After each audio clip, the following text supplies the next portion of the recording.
So every one of us has a hidden narrative, a story we bring into work. Most times we are not even aware of it. So some of us, it's like some of us want to. Sometimes it looks like we're proving a point. It reflects even in your email. It reflects in your conversations. It reflects in your voice when meeting comes up. And most times you're not even aware of it.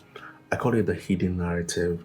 What it simply means is that it's the story you bring to work that makes you reactive. So for some of us, it might simply be that work is an opportunity for you to prove a point. So you might be defensive sometimes when meeting comes up in some decisions, and people are wondering why, or you might be empathic. You might carry that empathy, and people are always wondering why you're like this.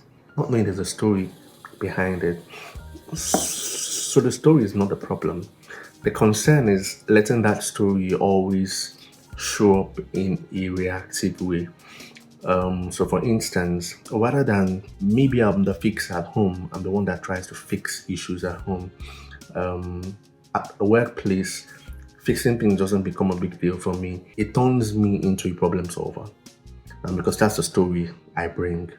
Maybe I'm the one who had looked for a job for like 1,000 years when I left school. Coming into work, I now wear kind of empathy for people who come in and maybe rookies. Now, but rather than me being normally strict with them, I see a younger version of myself in them. And the consequences of most of the things is the concern is that you see those stories that we have. The concern is making sure those stories don't completely change the way we were. Is we are being aware of the stories and using it for the team's positive advantage.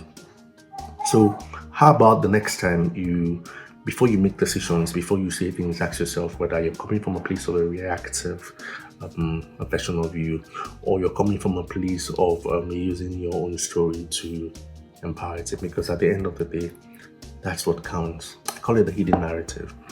Understand your hidden narrative and use it to the team's biggest advantage. That's one way for you to maximize your gifts and strengths in the workplace. I hope you sit down to ask yourself with your hidden narrative, because this is the bubble.